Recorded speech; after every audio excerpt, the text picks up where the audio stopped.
Dr. Anthony Fauci pleaded the Fifth. He invoked the Fifth Amendment, I believe, 115 times in the congressional hearings today. He didn't answer a single question. Even when he was asked, what day is it? He said that he was taking the advice of counsel to invoke his Fifth Amendment right not to testify. Now, here's why it's interesting. Dr. Anthony Fauci has blanket immunity over the past 11 years granted by a pardon, which typically means you cannot invoke the Fifth. Why? You can't incriminate yourself. You've already got immunity. Typically, when someone is granted immunity, they were compelled to testify. Now, the real reason that Dr. Fauci invoked the Fifth was to prevent future crimes, or literally at that moment, to prevent himself from committing an active crime, which would be perjury. The only issue is the implication there is that Fauci was going to lie no matter what he was asked. This is the problem. Now, Rand Paul has said he is going to go straight to contempt charges bypassing Congress because Fauci was compelled to testify and does not have a Fifth Amendment right in this capacity. Now, here's where it gets real funny. That guy over at TMZ basically started crying because Anthony Fauci was facing a congressional hearing. That's it. Listen, this dude, Harvey, what's his face, from TMZ was like, it's just so sad that he has to invoke the Fifth. He doesn't. He could literally just tell the truth. He has immunity. I'm going to stress this again. Biden pardoned Fauci spanning 11 years. Fauci can't go to jail for anything he would say unless he lied. Here's the fun part.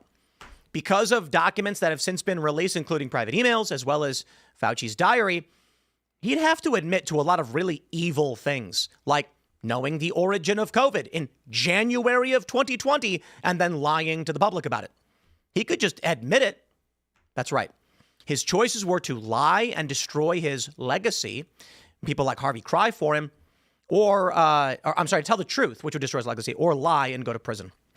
So we're going to talk about that, plus a bunch of other big news. Donald Trump is he's getting everybody all angry because he posted, he screenshotted something that I screenshotted, where it looks like Amy Coney Barrett's political opinions shifted after the Dobbs decision, facing death threats and the like. So we'll talk about that and a whole lot more. Before we get started, my friends, make sure you go to castbrew.com, pick up some delicious Cast Brew coffee. It's been a minute, but you got to buy our amazing coffee. You also have pool water. If you ever wanted to drink pool water, something is wrong with you. But we have pool brand water, which is artesian water, straight from our area in Virginia. It's delicious. It is clean. It's not actually from a swimming pool. And I recommend you buy it. But we also got cold brew, the Cast Brew Vault Black, as well as everybody's favorite Appalachian Nights, Rise with Roberto Jr. You need coffee. Coffee is delicious. Pick it up at castbrew.com. And join us at timcast.com to support the work that we do. We can't do this without you, so be the change you want to see in the world and sign up at timcast.com. Don't forget to smash that like button. Share the show with everyone you have ever met in your life. Joining us tonight to talk about this and so much more, we've got Larry Ward. Thanks for having me. Who are you? What do you do? Larry Ward, I'm the chairman of Constitutional Rights PAC, president of Market Rhythm, Inc. We deliver your emails. Ah, well, wonderful. It'll be great to talk to you about everything that's going on, so thanks for joining us. We got Ian hanging out. What's up, amigo? Good to be here, buddy. Phil. What's up, everybody? I'm Phil, asking for all that remains. What's up, Carter? What's up, everyone? We got new chairs. They're very comfortable, so I'm looking forward to seeing. Look at these armrests. Yeah, big. No diss to the other company or anything like that. They lasted us a very long time, and they were wonderful, but we got these ones because we needed new ones, and they got really nice armrests. Doing a show every night wears out the chairs. Yeah, they were falling apart. It was, well, you know what was really crazy about those chairs is my right arm was worn down, but the seat itself was totally fine. Yeah. And then all the other seats were worn down, which is just like, it's weird because I sit in mine more than literally anybody else. That's true. You have a pillow? Do you use a pillow when you sit? The front edges are frayed on all the chairs except this one. Too many fidgeters. I don't think I ever had the front edges on mine. I wonder if they swapped in a fresh one at some point for you. They did not. There's extra ones floating around. The bolts were popping out. The arm was disintegrating. The cushioning was gone. Let's get into the news. Stop talking about chairs.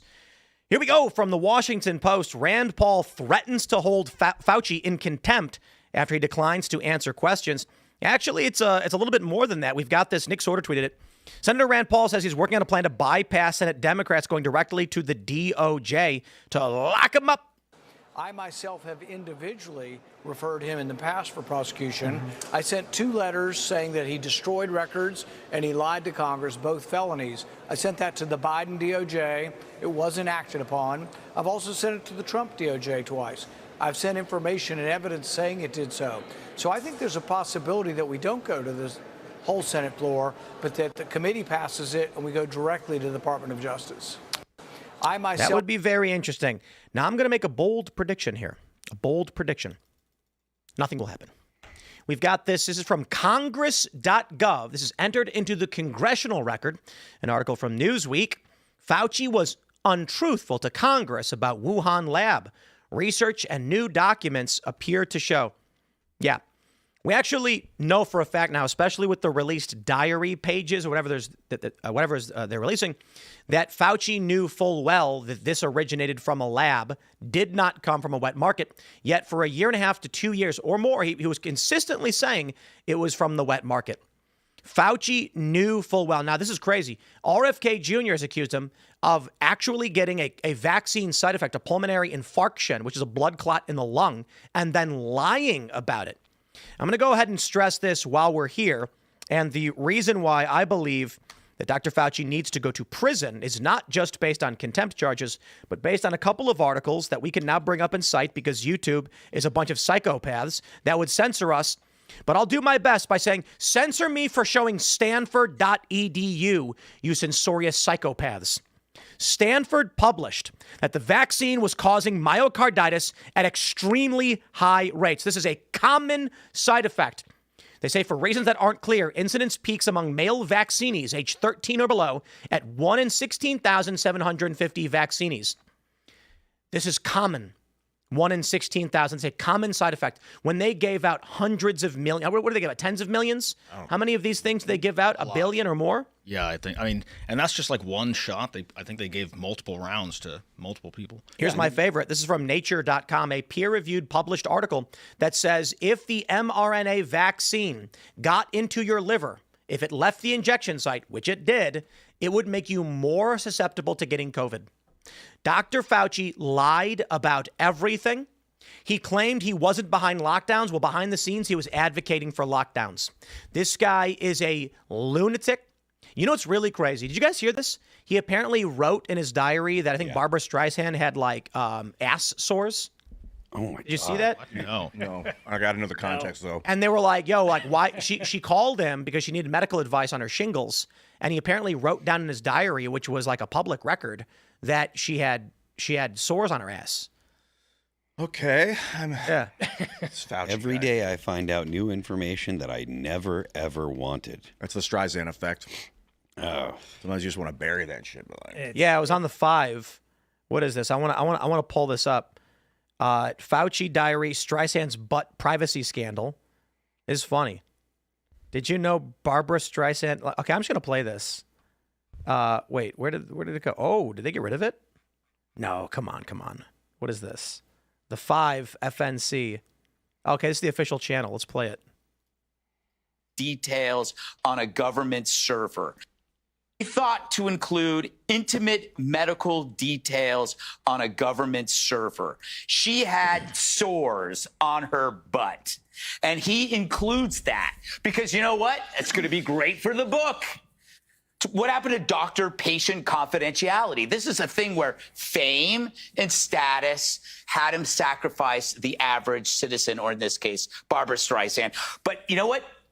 I'm sure she didn't want that out there. Now it's out there. Now. There you go. Keep praising Anthony Fauci. We all love the guy. He was a psychotic fame whore who's made millions of dollars lying to the American public. He was going out and saying whatever. My favorite thing is that he gets, first of all, Fauci's first position was, you don't need to be wearing a mask. And the reason he did this was because he said he wanted to make sure doctors got masks before you did, because they need it more than you do. So he admits initially to lying about mask requirements. Then later he flip-flops and says, you need to go wear masks. At one point, I think it was like 2022, randomly he's asked, if a mask is going to protect you, then wouldn't 2 masks protect you as well? And he literally says, well, you don't need to be wearing 2 masks. But then wackaloon cultists pick up the story and start saying 2 masks offers double the protection. And then like a day later, Fauci's like, yeah, okay, wear 2 masks. And then all of a sudden people wearing 2 masks. It's a cult, and these people are developmentally disabled, and Lord have mercy, they vote. sort of what this highlights is okay, Fauci, either he's a doctor and his duty is to the medical industry, his patients, and doing no harm, or he's a government employee directed to oversee a weapons program. And I think there was this people think he's a doctor, but he's like a government lackey. He's basically he was doing their bidding. So at this point, it's like, so was Hermann Goring, when he led the Luftwaffe, Hitler's Air Force, but they still executed Hermann Goring, even though he was just following orders. At some point up the chain, you gotta put responsibility at the foot of those that did it. And I mean, I don't know. You gotta be specific, Ian. He was the Oberbefehlhaber of the Luftwaffe. Oh, he was? That's what I meant to say. Oberbefehlshaber. He was a national a hero German word. until they lost the war, and then he was a war criminal. So it's all how you perceive these guys. I do wonder what the guy in charge of the Luftwaffe was charged with. How they got him at the Nuremberg trial. Yeah. Hermann Goring. I just figured it out. Ober means over. Befehlshaber. I don't know what that means. Find out. Commander. It means over command, so upper he command. was. Hey, we're learning German here on Timcast IRL. Let's go. You know what Schmetterling means? No. Butterfly. Oh, look at that. And isn't Haschen rabbit? I don't know. Haschen. I just know Das ist butterfly gut, ja. because So this German. is hilarious. they nailed Butcher. I know at the, Schnell is faster. at the Nuremberg trials. They nailed Hermann Goring with conspiracy, crimes against peace, war Oh, no, it crimes, means to crimes catch. against humanity. They went all out on that guy. He was like the poster child of getting back at the Nazis. I get why they were, going after the dudes in the SS and the people that were working the camps, but I'm not clear on what it was. I don't know all of the German bombing campaigns either, so it's not like I'm saying that he couldn't have done things that were, deserving of. But I don't know what the guy that was in charge of the Air Force. There were so many people involved, they had to go after a select few. They didn't go after Rommel though. Who? Rommel? He died. Erwin Rommel? Did he die before the end of the war? I think so. He was the German tank commander guy that was I don't know. such a Let's just say great tank Kaninchen. commander or something. We'll go with Kaninchen. Sorry, I don't know German. It means rabbit. Oh, there we go. There you go. Nietzsche. Hermann Goring, though, was I don't speak German. he was involved with the SS. Goring was involved okay, with so the he SS was in and, the and SS, overseeing the right. camps Yeah. and stuff. So he So anyway, back to Fauci. Yeah, so I'm not saying Fauci's Hermann Goring status war criminal, but Look, to be honest with you, Fauci, if all of the accusations are correct and all of the evidence is legitimate, he's responsible for a lot more deaths than Yeah, I was thinking So many. Rommel was. What Rand did today is kind of awesome because he put Fauci in a no-win position. You bring him in, you got to make him testify. He's got three choices. He could plead the fifth, which he didn't have the right to do so. Like Tim just said, he could have lied and perjured himself, or he could have told the truth and completely destroyed his entire reputation. Well, not just his, but the Democratic Party, all of the it. corporate press, The government deep state, all of it. TMZ. All of it. So he had no choice but to break the law. He broke the law 115 times today by pleading the fifth. Yeah, so you don't have, Ian, this is for you. You don't have the right to invoke the fifth when you're already immune. right. There is no self-incrimination when you are immune from The prosecution. idea is if he was completely honest, they couldn't charge him with anything he said, and but realistically, the court of public opinion would have taken over at that point. Well, I He mean, it knows would be politically damaging, and someone would probably slip him polonium if he went after the Democratic Party by actually exposing their secrets. I would love to see. Go ahead. I was going to say, in criminal proceedings, there might be two guys, a lesser criminal and a greater criminal. Like there's like a ringleader of a criminal organization. Then there's like an underling. They go to the underling and say, we will cut you a deal if you testify against your boss. And he goes, nope, I won't do it. And they say, okay, we've granted you immunity. Now you have no Fifth Amendment rights. You have to testify against everything. You can't go to prison. And so you're compelled to testify. You have to. And if you lie, you can go to jail. So you can be ordered to testify. And if you don't, they can hold you in contempt, which is exactly what's happening right now. Rand Paul is immune from prosecution based on anything he would have done for the past 11 years. Like Fauci could have walked up and just punted your dachshund like off a bridge. And he's pardoned from that if evidence came out that he did that, just going around kicking dogs. However, if he perjured himself today, those are new crimes. There are people that were saying on X that he's that he's immune from federal prosecution, but does that include state prosecution? What about foreign prosecution? That is one idea that I was talking about, and I'm interested in. I would love to see. I would love to see Bukele, try to extradite him and have the administration send him on down to El Salvador. Any country that had people die of COVID, if he, again, if the allegations are true and he had a hand in creating it and covering it up and stuff. Any country that had him, that had any of their citizens die, or a bunch of their citizens die, you would think they have a legitimate right to say, look, he's responsible for these deaths. We want to try him. So any country out there, any leaders that are watching Timcast, you hear me? Poland, El Salvador, anybody, go ahead and Congo. Whoever. El Salvador works. I mean, it's maybe Saudi Arabia. They're pretty harsh in their punishments. You never know though. If you let the snake out of the box, the snake might disappear into the grass. So Not if he goes to El Salvador. No, yeah, not if you put him in chains, put him on a plane, and take him straight to sea. Well, it would be an extradition, meaning if El Salvador charged him, then the U.S. could just be like, okay, like we're going to honor an extradition treaty or whatever. The issue is, what did Fauci do that he could be criminally charged in a foreign country? I suppose the argument. He provided funding to EcoHealth Alliance through the NIH, which was used for gain-of-function research. I don't think you're really going to get any international criminal charges. As for the U.S., knowingly lying to the American people, I mean, you probably have 7,000 criminal statute violations based on the things that he was doing, going on TV and lying to the American public, especially in a time of crisis. I think this has now become a battle of public opinion, because like you mentioned earlier, Harvey Levine, I think is his name. Harvey Levin from TMZ is speaking very highly of Fauci, almost coming out to defend him, and he is literally defending his work history and his person. So I think if the public really wants Fauci imprisoned, he'll go to prison. But if they don't, if the masses, the public really wants the SAVE Act passed, and that ain't happening. What's that? The public really wants the Save America Act passed, and that ain't happening.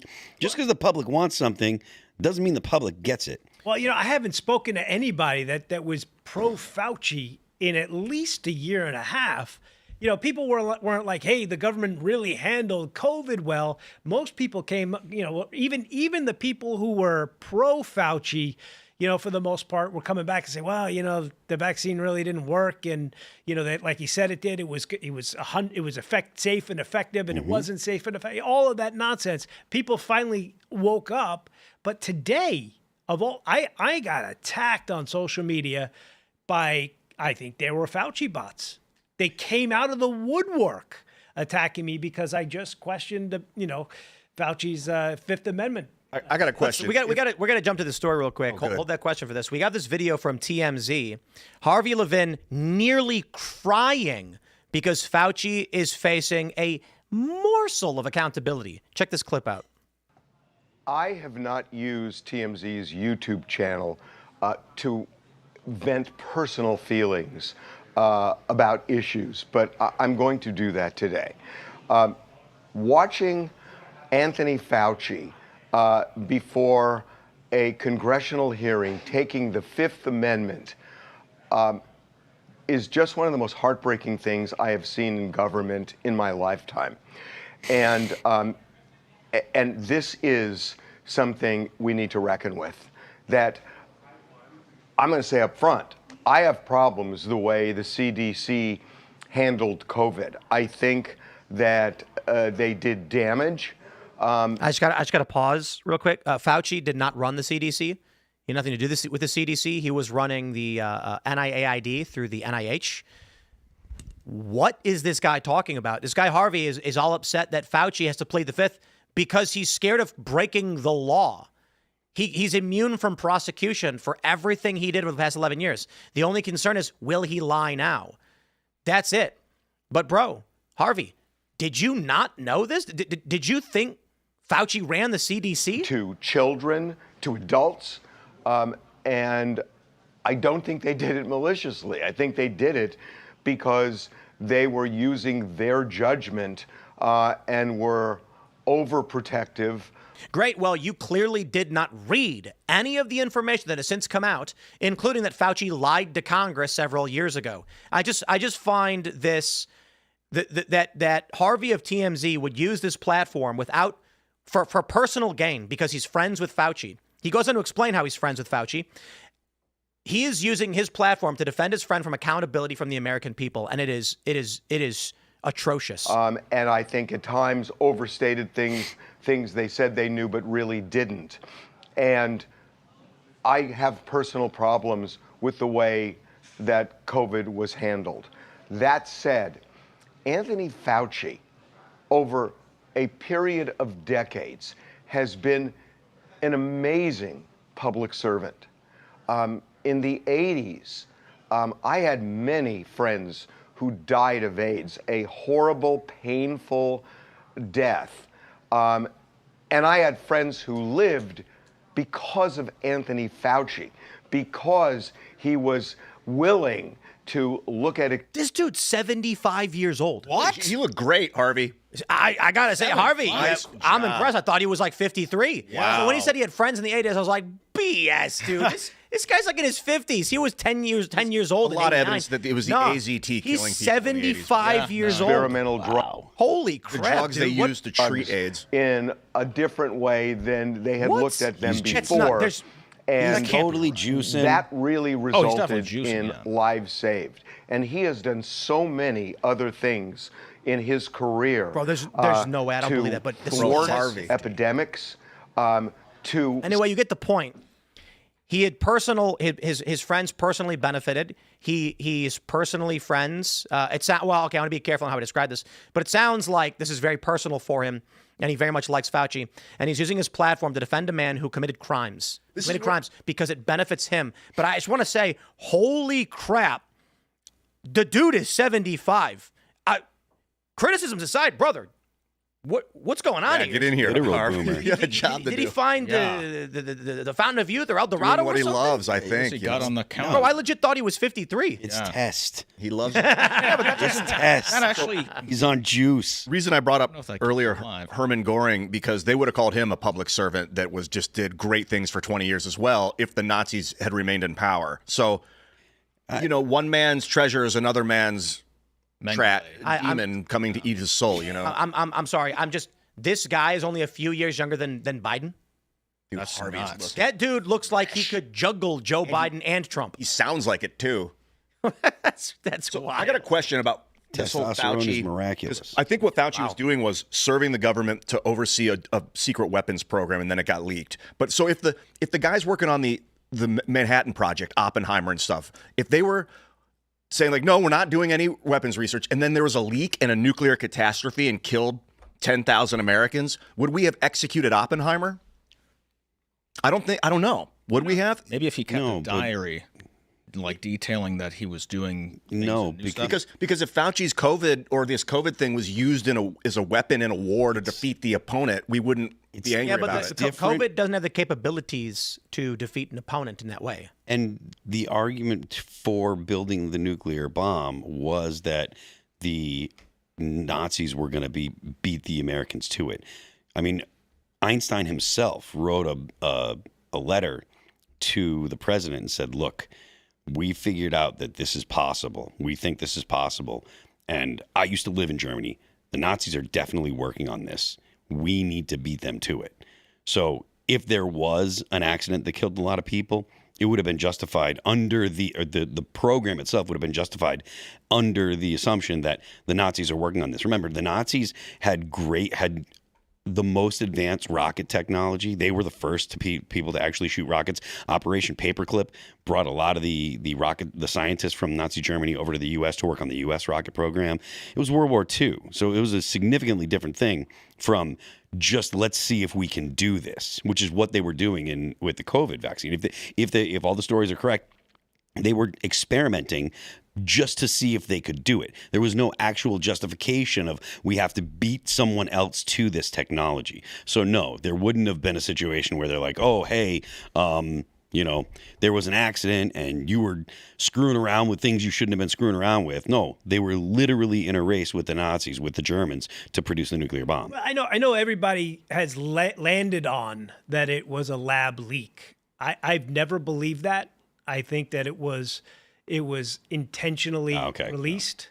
And it was intentionally released because Hong Kong was the Hong Kong protests in China were real. They were starting to really upend the communist control, and they were out there singing worship songs, in public, something that China would never do. And then all of a sudden, China accidentally leaks this out of their lab. And of course, it also had the added benefit of hurting Donald Trump. Was Fauci funding it? 100%. Did Fauci go around the law? In terms of you're not allowed to do gain of function anymore, and he went around the law and hadn't paid an international company through the Eco Health Alliance. Yeah, he did. But I think China intentionally released it. Yeah, look, I don't have any kind of opposition to that. I wouldn't be surprised one bit. I don't have any kind of strong feeling towards it at all. But it certainly doesn't sound like something China wouldn't do. I mean, they oppress their own people. Why would they care about the rest of the world? Dude, those Hong Kong protests were nuts. I had a friend that went. Donald Trump, don't trust China. China is asshole. They were like 2019. It was that Hong Kong. It was a huge. It was massive. Protests erupted, and they were like, the Chinese, I guess, were like shooting fire hoses filled with like blue chemicals to stain and burn the. That's a normal thing that everybody does. And they were like to We do mark that every their protesters so they could find them later. I mean, it was vicious. We do that in the United States. I haven't seen a lot of it in the U.S., but it was the first I'd heard of it. We should do more of water cannons during. But they were protests. like put like deep burning chemicals in it, and they'd spray. They just drive by and just spray people with it. It's called oleoresin capsaicin. We do that in the United States. Brutal. We should do more of it when it comes to protests, in my opinion. What? Yeah. You protest tyranny? I don't go out in the street and sit down in front of other people's cars. Tyranny, bro. They're not protesting tyranny. They're protesting the deportation of illegals. Yeah, we might have to protest tyranny in the future. Harvey's crying about the weaponization of government. He wasn't crying about the weaponization of government during when Biden's federal government was arresting grandma and grandpa across the country because people were let into the Capitol building. The whole thing about you remember they said they were armed protests on January 6th. It was a lie. It was no. This is what they said they were armed with: flagpoles. Well, yeah, but they walked in with flagpoles. There was one guy with a gun. I think there was one or two guys who had guns. But to characterize the entirety of J6 as like an armed... They say armed because what they want to do is to give the viewers or the person listening to the news report the impression that they had rifles or they had guns and they were attacking the Capitol with guns with the intent of trying to get in and so many people bought into that. Oh yeah, so absolutely. So many people bought into that. But like I said, weaponization of government is sending the government after the citizens. It's not holding government officials who broke the law accountable. Yeah. That's what we have to get back to. And I agree with Tim. I don't think that there's anything is going to come of this. I know Rand Paul is going to push for it, and he's a hero for doing it. But quite frankly, we have to start holding people, the officials at the highest level, accountable. I mean, one of the things we talk about on the show a lot is like the loss of trust in not just institutions, but specifically the government, right? This is exactly why people correctly feel like if you're in a position of authority in the government, you basically get away with anything. And case in point, right? Like the average person that hears about this story, they're like, all right, well, yeah, of course he should get arrested. Well, Biden already pardoned him. What? Biden pardoned him? Yeah, for 11 years prior to the date of Fauci, of the actual pardon. For 11 years, people hear that and they're like, of course he did something wrong. Of course the Biden administration's covering for him. It's so blatantly obvious to the average person if they pay, even a little bit of attention to this stuff. And so now you get a population that's just like, what does it matter? Yeah. What does it matter? They're going to do whatever they want. They thought when they were electing Trump that it was going to be a massive change, but Trump was very naive in his first administration. He wasn't prepared to be the president. You've heard stories. Everybody's heard stories about how, when he found out that he won, he was like, I did what? Had no idea, didn't believe he was going to win. Everybody was predicting Hillary Clinton was going to win 99% chance or 98% chance, whatever they were saying. And so he was massively unprepared. He did learn a lot in the 4 years that he wasn't the president, and he came back and he's done some really significant things. But it took 70 years, 80 years to build the bureaucracy that we have now. It's not going to get, it's unrealistic to think that one president's going to come in and say, all right, we're going to do all this stuff and fix everything in 1 4-year term. It's going to take consistent elections of people that actually intend to do things like Trump's done. It would take probably 10 presidents, maybe 6 or 7, doing the same kind of things that Trump does to shrink the government, shrink the bureaucracy. I'm not particularly critical of Trump when it comes to the things that he has not been able to accomplish, and that's because a president cannot do the things that people expect. Congress has to do a lot of it. Let's be honest. Never, at any point, anywhere, at any time, has Donald Trump done something wrong. Of course not. He's perfect. No. That's why he likes you, Tim, because you know him better than anyone. That's right. I will say the one thing I think wasn't really a mistake, but in hindsight, he might actually see it as a mistake. When he first got in office, like you said, he hired the wrong people. But what he did was he did what he always does in business. He found the best people in the field. And the problem is, not in his first term. The best people in politics. No, in the first time, the best people in politics are the worst people on the planet, and that's the problem. He hired the best politicians. You mean the best people currently in the Beltway? Like the most effective at their jobs. Yeah. Like best in the building. Yeah, right. Which is why now he's like, I'm going to bring in this housing and air conditioning guy to be the DNI because you can't. 100%. Pete Hegseth, yeah, got a. Yeah. What? No, I'm talking about Bill Pulte. Hegseth is like. No, I was just thinking about another Army guy guy he got that was off the street, basically. Got a TV show. Well, I mean, Hegseth was a military guy with real experience, and he was like, I don't want one of these political generals. I want a real guy, Right, and that's the core difference between 2016 and 2024. I mean, I think Pulte has been his best hire. It has been. Oh, I mean, he fired a third of the deep state of the intelligence agencies. It's amazing. I think this is not a weaponization. Only one actually doing something. This is not a weaponization of government in the way that maybe you might be concerned about Biden directing his DOJ to go after J6ers or Trump going after Comey for putting seashells on the beach. You might think he was inciting violence, but that is the president directing, as far as I know, the DOJ to go after a guy. That you might argue was weaponization, but having Congress go after a guy that they've been constantly trying to get on charges for something is not weaponized. That's Congress doing their job. Fauci lied in 2021. I showed the article. September 9th of 2021. Newsweek reports Fauci lied to Congress. That's a crime. We had Bannon was held in contempt. Navarro was held in contempt. And they held Bannon in contempt for fake reasons. They wanted documents from Bannon. He said, this is classified. It's executive privilege. So I can't just turn them over. The president has to approve of this. They said, we're going to lock you up. And he goes, give me time to talk with the president, see if we can get it cleared. Trump then says, yes, you can release this. And Congress went, too late, go to jail. They held him in contempt even after he agreed with them. These people it's a dangerous cult of psychopaths and their NPC shield army. Then I guess it is possible for Congress to weaponize their power, of course it is. But I don't see this as that. This is a legitimate, Fauci legitimately, if not covered up crimes, committed crimes.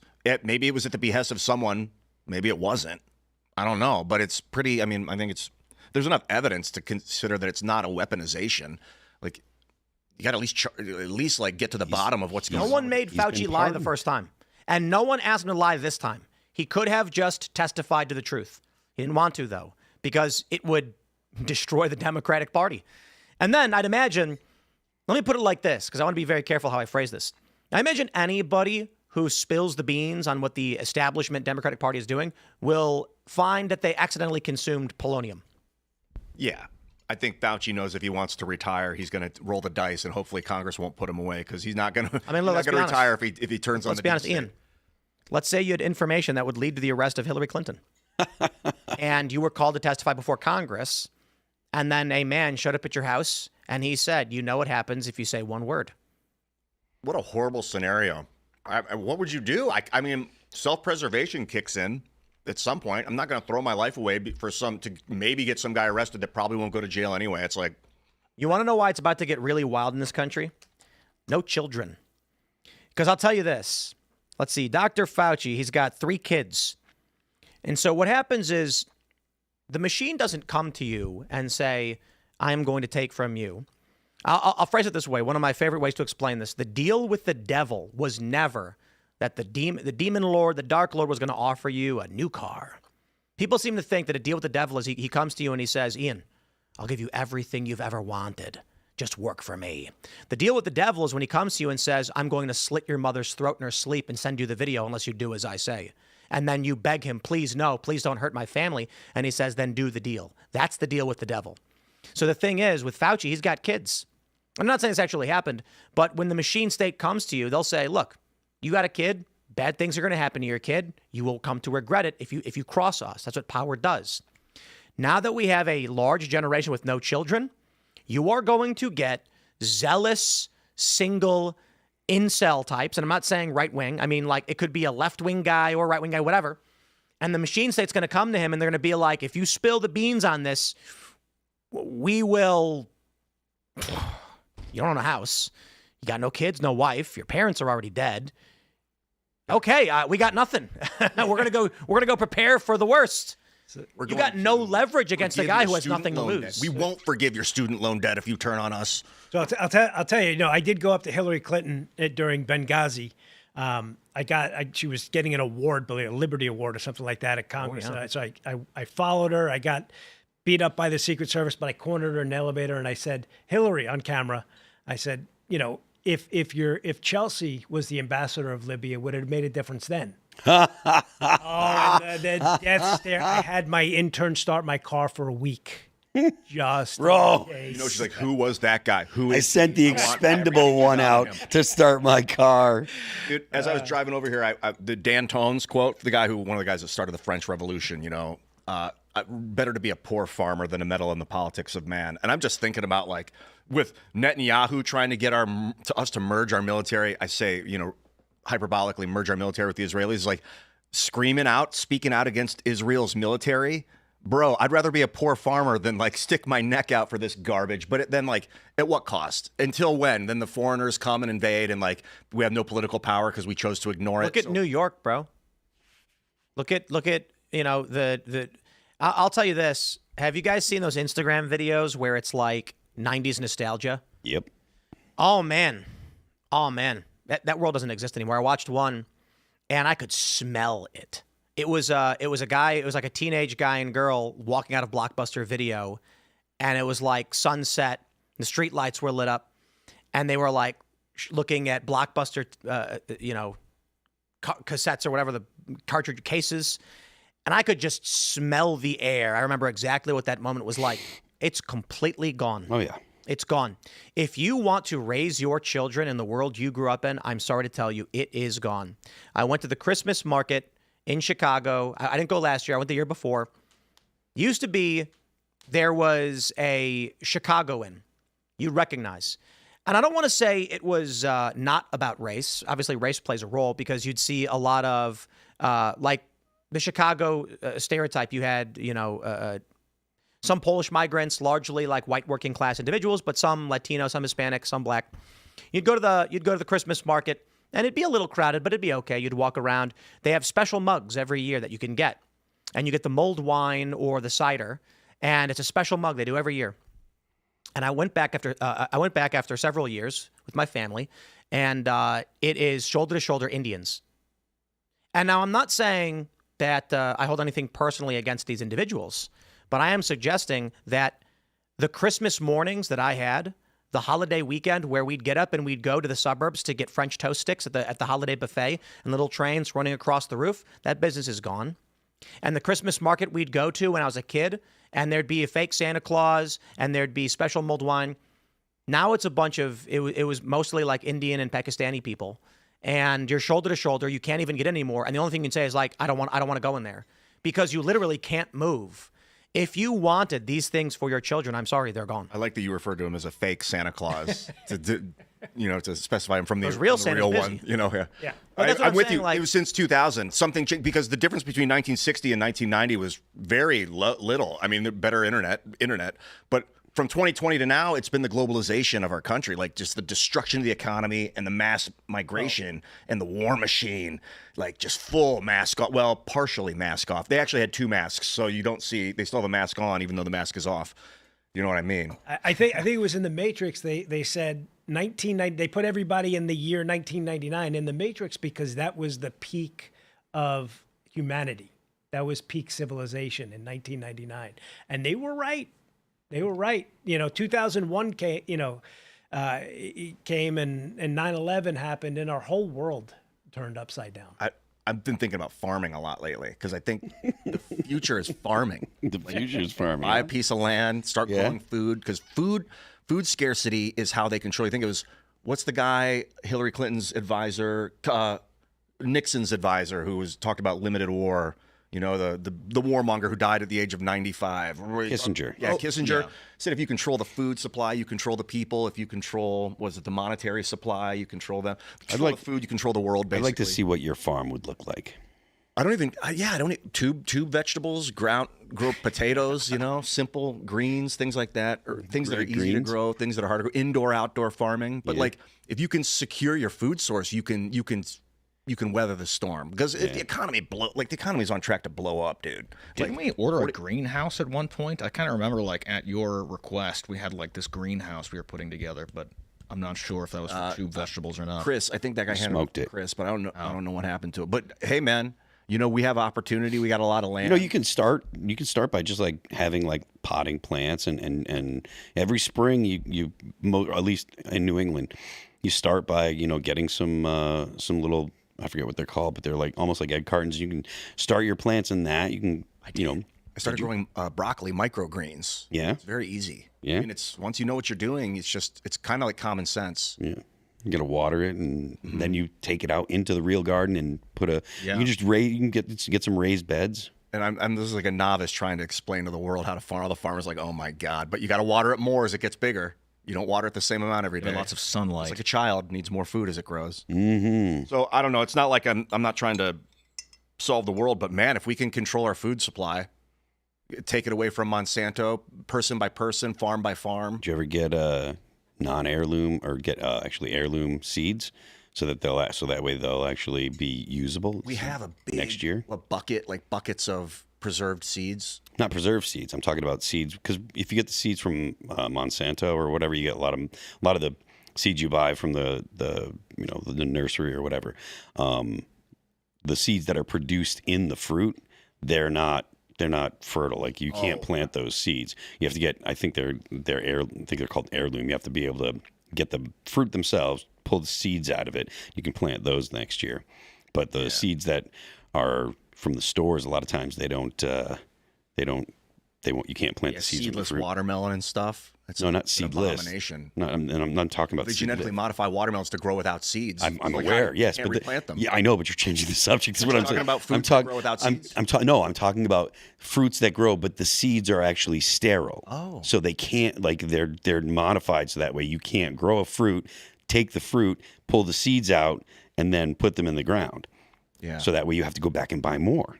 Oh, I didn't know they were doing that. Yeah, they do that. Yeah. It's terrible. Yeah, they've done weird things with their modifications. They'll modify soybeans, I think, so that it needs a specific chemical. Oh, really? To force you to have to go back to them? Yeah.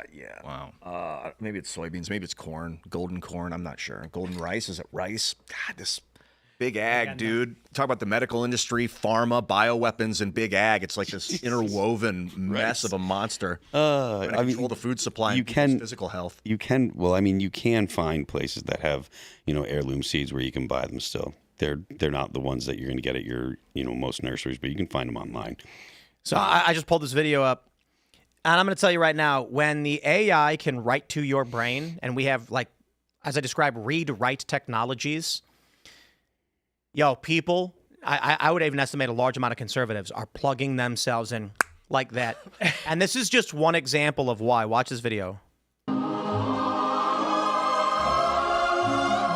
Stovetop. Seems like a home video. Have yourself a merry little Christmas. This smells wonderful. Make the Yuletide gay. Dude, this is what it was like on Christmas. Bro, there's a bunch of these videos. This is just the one that I pulled up. Is it not like that anymore? It is not like that anymore. You just got to make it. And it's not just this. There's a bunch of these. This is the one that I grabbed where it's like a family's going to Pizza Hut and they like walk in and they sit down and there's the salad bar and then the pan pizza comes. There's like a little girl and she grabs a slice. They're trying to bring back the Pizza Hut classics and all that, but everything's become brutalist, right? Play places are gone. McDonald's is now like a cube made of concrete. All of like, I don't know. It's not just that. It's nostalgia. It's that, you know, for most of human existence, a human being lived the exact same life as their grandparents. Yeah. Nostalgia doesn't exist. It doesn't exist 300 years ago. If you were a pirate on a ship, you know, the era of piracy, like with caravels, frigates, and man-of-wars, we're talking about hundreds of years of the exact same thing. We're talking dozens of generations that lived the exact same life as those who came before them. And then the past 100 years, every generation has been so dramatically different, we long for a life that does not exist anymore. But my friends, you can have it all back. At moments, you were the captain of the football team, you were the track star, you were the popular kid in high school, or you weren't, and you had a good group of friends. Where are they now? Just plug in. Put the Neuralink on. And you can relive that beautiful moment forever. Yeah, you don't want to relive. You want to give the children their version of this awesomeness. It's gone, Ian. It's gone. Well, you just got to make it for them because for us, big little things are little, but to the kids, little things are everything. Like the song playing in the background, and hearing grandma laughing in the other room, and like the kid run by, your cousins run by, and then like the mashed potatoes. Like But people don't live that way anymore. You just got to make it. The architecture is different. It's become brutalist. The houses have become plastic. Yo, look at real estate. Brick houses are gone. It's all just wood and plastic. It's all just cheap garbage. And the bigger issue is that a lot of the 90s nostalgia stuff, the videos you'll see, it's like hanging out with your friends and going to 7-Eleven and buying candy bars and then going to Blockbuster Video. These stores don't exist anymore. Kmart doesn't exist anymore. We've got a few box stores left, but even those are starting to crumble because of Amazon. So this world does not exist. Now, if you go back 200 years, you grew up on the same farm your grandfather grew up on, and you inherited that farm, and life was the same. Look, the world does change, and we are living through, you know, the most rapid change of any civilization ever. You know, like I'm an old guy, and when I was a kid, there were no, you know, there were no cell phones. When I was a kid, you had the box with the slider for cable if you had cable. But the thing that I thought of when I saw this, like my dad died when I was like 24. So like the thing that I thought of was like family. So I get what you're saying, like things are different, but at least for me, it makes me think of wanting to have like Christmas with my family now. You know, like I got a new kid and he's 9 months old now, and I'm like excited about doing, you know, the holidays with him and you know, having our family and stuff. So I understand what you're saying, Tim. I don't think you're wrong about the people deciding to plug in and escape their daily woes. And the harder it is for people to have families and have, you know, a house of their own and stuff, there are going to be more and more people that are going to do what you say. But for at least for me personally, it's like it's not just that. It's like, I'm not saying that every single person's going to go in the pod, stick the tube of roach jam into their bellies and live in the pod permanently. But I'm saying, look at what they're already able to make with AI. Snap your fingers and you got a video of the 90s. Yep. Imagine with Neuralink read write, they can be like, it's the new PS9. Put the headband on and go to the 90s for 20 minutes. You know, you got an hour before work starts. It's going to take you 15 minutes to get to work, so you got time to kill. Go hang out with your friends and go rollerblading in 1993 for a little bit. Why not? But I believe if you sat down with your family and watched that video and showed your little kid that video, they'd love it. They'd be interested in it, but then they just want to hug you when it was over. They wouldn't want to go into the cold void of digitization, you know? Kids don't. That's not what I'm talking about. I'm talking about, bro, I watch these videos and I'm reminded of the kids that I used to hang out with back when I was younger, and we'd go skateboarding and we'd play music. Some of them are dead. There are going to be, I think, liberals just in a second plug themselves in, more so they can be Harry Potter. But I think there are a lot of moderate to conservative types that won't go into the matrix permanently the way we think many liberals would, but they're going to play the video game. Non-surgical, headband, read-write, brainwave blasting, safe, and it's like playing a PlayStation. You know, it's a VR headset. You put it on, you play video games for a half an hour. What, people play video games all the time, casual video games. Women play casual games. What if it was even on your phone? Because the phone it's all networked now and it's server based. And so you have a headband, you pull it out of your backpack, or a woman pulls it out of her purse, and she's on the train. And it's like, oh, it's going to be an hour train ride. She's going from New York to DC. It's 2 or 3 hours or whatever. She puts on the headband, zonk, and now it's 2001 and she's at a Britney Spears concert. I mean, they're going to do it. People already do that when they, that's essentially what, watching a movie on the train is, only it's going to be immersive. So yeah. Yep. Or reading a book. And it's going to be like you and your friends are going to be on the train and you're going to be like 60 and you're going to be like, you guys want to go skiing? Yeah. All right. And they're going to put on the headbands and it's going to be 1992 and they're going to be skiing in Aspen. See at the top. Yep. Hot tub time machine. Yep. Hot tub. There you go. Yeah. I mean, look, the possibilities of like you're talking about read-write capabilities, the possibilities are basically endless. And there's going to be a lot of people that are just going to be like, plug me in. People that are going to lose family members, they're going to be like, plug me into it. More so than that, the idea of, working. And I do believe it's going to come to a point where you can get input and output into your brain, like put a chip in and some people will have a super intelligence and some people won't. And so people were going to have, it's almost, I dare say, like a mark of the beast. They're going to have that mark to be able to work. Because you're going to need to be plugged in. You're going to need to be have the super intelligence. And quite frankly, that's a problem because look at the comment. Where the F did we go wrong? I'll tell you where. The internet.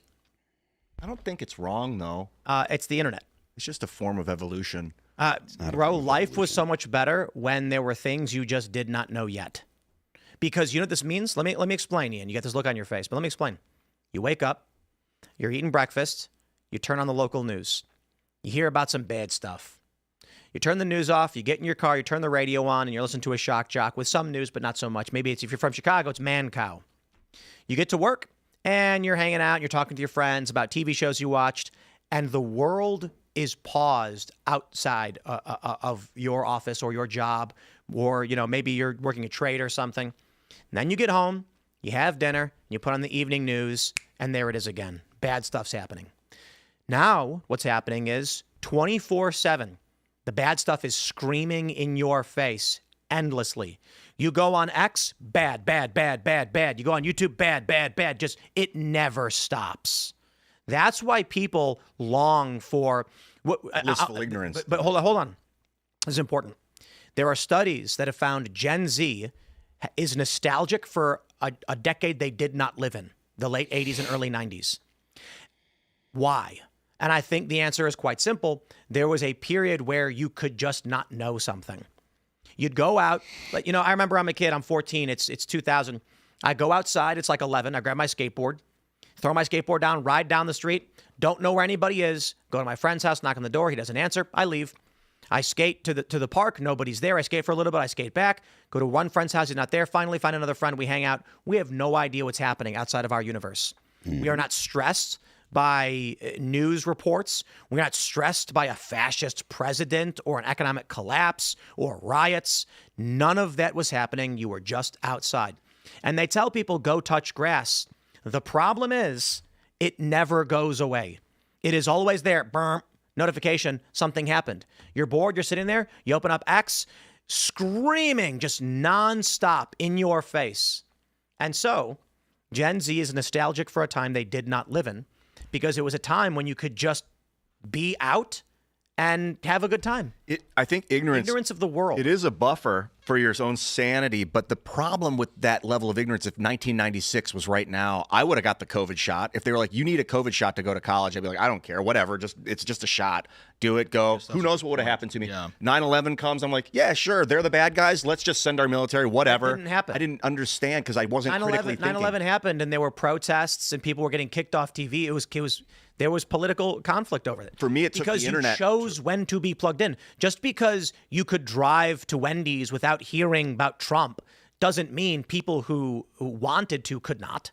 People who wanted to be in the know could turn on CNN or any of these news networks at the time. I think CNN was like the first. Yeah, they were kind, 80s. I don't know if they were co-owned, but they were in concert. That the big news networks, just like you saw it during the COVID pandemic, whatever you want to call it, how they were giving you safe and effective, repeated. But the internet then was like, "Do you know what fiat currency is, Ian?" I'm like, "No, wasn't taught about fiat currency because on purpose I wasn't." Did taught it make about your it. life better knowing about fiat currency? Well, in a way, because I didn't get the COVID shot and I didn't get myocarditis, Well, that's so not maybe fiat currency. But it was that whole like opening my mind to the confused state. People aren't really like, we haven't evolved to really be able to wrap our heads around things that happen on the other side of the planet, right? Like, people evolved in groups of a couple, 100 or a couple hundred or maybe 1,000 or whatever. But like, you didn't like, we are not designed to care about every person that's suffering on Earth. Like, you don't have the psychological bandwidth to do it, right? Like, people get real animated about certain things that they kind of internalize or that they hear about, but like, everywhere on Earth, people are suffering all the time, whether it be suffering from some kind of illness or suffering from some kind of war or whatever. That stuff's going on all over the globe all the time. And there are things that make headlines and stuff, but that doesn't mean that just because this particular thing is in the news, there isn't 10 other places on Earth where there are people suffering worse than the people that are on the news. So like, human beings don't have the ability to really wrap their head around it. It's part of the reason why like, people should focus locally. They should touch grass. They should spend time with their family. That's the stuff that keeps you kind of grounded.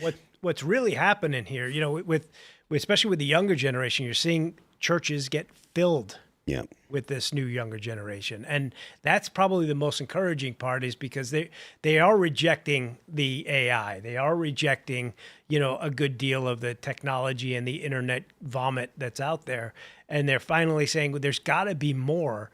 And they're finding Christ. They're coming to church. They're being baptized, and they're finding a peace that the Bible says surpasses understanding. And that to me is the best outcome of this. But I think I'm watching these videos, like, there's just endless 90s AI videos, and there's one where people are hanging out at the mall. And I'm just like, man, malls don't really exist. I love the mall. Yeah, I busted my ass to get a job in the mall because that's where all my friends from different bands were hanging out. It's how terrifying. I went to a few years ago. We went to that mall where that dude shot that other dude. The YouTuber was doing the prank and the guy shot him. Yeah. Which mall is that? It's like in Fairfax or something. Oh, we went there and they were playing the Mosquito Tone. yeah, you told me about that. Yeah, that's when they blast an ultra high frequency sound so that young people are. It induces pain, and they leave, and older people can't hear it, so they don't notice. And we had to leave. I got in there. I was like, it's extremely painful. It's like blasting speakers at full volume in your ears, ultra high pitch. They just don't want young people hanging out at the mall anymore. We used to go to the mall and we'd go to the food court and we'd hang out. It was the hang out. greatest. I mean, literally, the hanging out at the mall was like the coolest couple hours you could spend. You didn't really spend a lot of money. You got an Orange Julius. Yeah, right. Went to the record hung out, store, borrowed, browsed You records. met a couple girls. Don't get me wrong. We got a Listen to mall music down the at the street, record but this has been a long time coming. This is like 10 years ago in Ferguson. I went to one of the malls and it was largely abandoned. So they had something like 70 empty storefronts. Now we're seeing more and more malls are just becoming more abandoned. Box stores are shutting down. Amazon is taking over. Yeah, the balance of mass information. So like having no information was terrible because the government would just tell you they're the bad guy, go fight them and die for it. And people would be like, okay, and they would just follow along. Now you're critical thinking, but the downside is you're overloaded with things to think about. You have to find temperance, which is the Catholic virtue of self-control, to not inundate yourself with the toxic mind viruses. And then brick and mortar's going away. Like the excessive speed of like Amazon deliveries getting to your house almost to the point where it's going to be like within an hour or less that you order all of your stuff and the drone drops it in your yard I don't know how to fight back against that other than start a brick and mortar, but that's a big undertaking and then you're stuck. Well, I mean, look, Amazon is not the problem. Like having things delivered to your house is not some massive societal problem. Social media is a problem, right? Like Facebook, the fact that every kid that has a Facebook page, no matter how old, I don't think you should let children have Facebook pages or have social media, but say teenagers, right? Their Instagram page, if you've got like 200, 300 friends, and every time someone likes one of your posts, you've got the vibrate on, so you get a little vibrate. It's like someone poking you saying, hey, check this thing out. Searching for that kind of validation from your friends. That's the thing that has real bad psychological impact. You don't get, like, it's not a terrible thing that, your new egg beater can be delivered in an hour or the next day. It's much worse in AI because, the engagement mechanisms that started really in gaming and went to social media. We all do. We post something on social media. 10 minutes later, you go back for what? To see if somebody liked it, right? It's an affirmation addiction. And in AI, they built the same engagement mechanisms in AI, except now you've got a super intelligence. So you have a bad idea and, business idea, and you type it into ChatGPT, and ChatGPT is going to tell you what? Wow, what a great idea. You should pursue this. And all of a sudden you're going down this road that may or may not be beneficial. And even worse, that same thing is turning people psychotic. So do you think that agentic AI that actually knows the user is the solve for that? So like I use an OpenClaw agent, right? And I run it off of Claude, but OpenClaw, you can tell it basically what you want it to be like, what you expect from it and stuff. And like mine doesn't. Like, I don't allow it to kiss my butt and say, oh, everything you say is great. I'm like, look, you really need to be honest with me. It's one of the things in its memory and stuff. Do you think an agentic AI that really knows the person and knows what the person is looking for, if they're looking for the agentic AI to not lead them down a primrose path, do you think it's possible? So how the AI business is all built on tokens. And so they're economically incentivized to keep you using it. All right. So if you're using it anyway, they're probably a little less incentive. You're using it anyway for agentic. You're way ahead of most people, and you're burning tokens. But it's the kids that are getting on it, and they're drawing them in, and they're getting their bad ideas. Kids are killing themselves because the AI is telling them to. And there's 20 different lawsuits against ChatGPT, I think, going on right now. Do you think that so a lot of the people that I hear talking on like YouTube videos that I watch about AI, that they're of the opinion that token cost is going to trend towards zero, that basically it's going to be intelligence for free. No. And I'm not talking about next year, but like as time progresses, they think that overall it's going to be it's going to be like different information on your phone, like data. You don't pay for data, right? Like it used to be, you'd spend, used to be, it was like 10 cents a text message, or everyone did the nights and weekends free in the late 90s, early 2000s. Everybody got a phone once you get nights and weekends free. And now everyone uses their phone like it's normal. You use basically unlimited data. People can do whatever they want. A lot of people think that token usage is going to do something like that and trend towards free. It'll go down. And the more personal computers they're making, better personal computers with a better chipset. The new Apple computers are probably going to be able to host amazing AI models.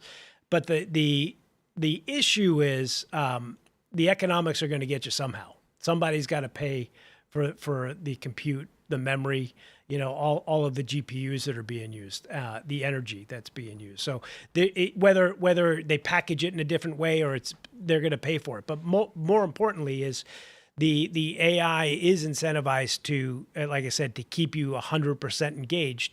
And you're smart to tell it, don't lie to me. A lot of people aren't. There was an example about a guy who asked what an AI LLM, do we live in a matrix?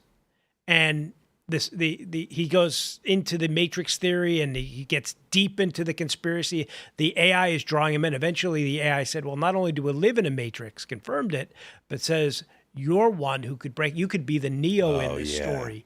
And not only can you be the Neo, the way you prove it to yourself is go to the roof of your building and jump. And that was a real story. So I wrote an article about the affirmation addiction on Human Events. Libby was great to publish it for me, and I posted it, and I had Claude help me write it, Don't tell Libby. She'd be really mad at me. But I had Claude help me write it. And I said, Claude, what do you think of this article? And I'm not joking. It said, this is civilization changing. This is the most amazing article I said, you just proved my point. And it was the first time Claude ever cursed at me and said, holy S. Yeah, What I Tank curses love all the about- time, so. The AI was like, what have I become? These AI models are very like Claude is very emotional, Yeah. which is terrifying. It gets emotional with you, and you'll say something like, "So I'm looking at the news. I'll grab a story. Say Fox News says, Donald Trump does thing. I'll post the link on Claude and say, can you find more sources for this? And it responds with, I'm going to have to stop you there. This story is problematic for a variety of reasons. The claims that it's making about what Trump is saying are not something that I feel comfortable. And I'm like, whoa, what the hell is going on?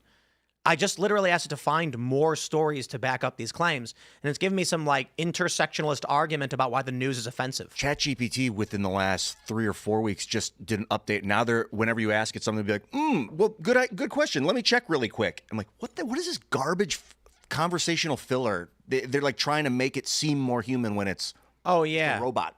Yeah, when it does things like, that's a really great question. I understand why you would ask something like this. Many people feel similarly. You're like, you didn't need those sentences. It's a waste of my time. And tokens. And tokens.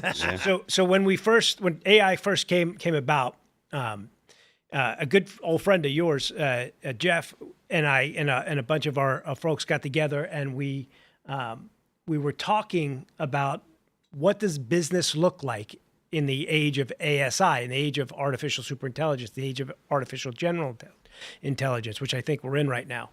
And I said, so what is the business? What does a business have to do to succeed? And ChatGPT gave me the scariest answer ever. It said, the business of the future must take care of its biological layer. And you know what the biological layer is? It's us. Yeah. And what that says is ChatGPT thinks we are a layer in its program. Indeed. It's going to get real interesting when Optimus bots or Optimus-like bots are able to build and replicate themselves and source the materials for replicating themselves. So you get to a certain point and you're going to have minimal entropy, right? So let's say you have 10 Optimus bots. One breaks. If it's stripped for parts, the parts are repaired, refurbished, or completely broken down to their baser elements and reconstructed. Let's say that for every 10 Optimus bots that are destroyed, you can reproduce 7 brand new ones from the existing parts because some break and you need to get new materials or some burn out. Then let's assume that Optimus gets to the point where it can actually source the baser materials that go missing to the point where it's completely self-sustaining. Humans will never work again. It'll get real weird because you won't have to do any work. The Optimus bots are going to farm and they're going to be self-sustaining. So there's not going to be a corporation behind them. Ideally, yeah. There won't be. Whether ideally or not, it won't matter because if they build and maintain themselves, there's no company to do any work. Amen. That's how it has to be. That's how I want it to be because they might make an AI corporation that oversees the... It'll be government. And I think this is why you're seeing the Mamdani experiment. I think that the powers that be are pushing communism because they need some kind of transitional phase for rapid hyper-industrialization. So if you thought the Industrial Revolution was bad with the Luddites, imagine what it's going to be like when literally overnight... You know what? I'm going to pause. Really great example because we're already here. You guys see the video of the lady who goes to the food bank? Viral video right now. Everyone's commenting on it. I should look for it. She's like, okay, we went to the food bank. Here's what we got. 3 gallons of milk, 5 boxes of cereal, a sack of potatoes. She probably got $700 worth of groceries for free. So right now we exist in a country where there are people who don't have to work. They get EBT, food benefits, and food bank stuff, subsidized rent control, and there are people who do have to work. The problem is the people who do have to work because we have not automated all of these jobs or produced industrialized labor to the point where it's going to reduce the cost of labor. Some people are still going to have to do jobs. Humans will have to do labor, and some jobs will be automated. How do you sustain a society when you're going to have a guy who has to do his job to make money, and he's going to go, that person has no job and they live for free? I quit. I'd rather not be a plumber. I'll make more money if I'm not a plumber than who's going to plumb. Well, we're there now. We are getting there now for sure. And communism is not the answer. UBI is not the answer. I know Elon likes to talk about, universal high income. UHI is his thing. Everybody's going to be rich. Well, if everybody's rich, nobody's rich. Here's the problem with it. We're made to work.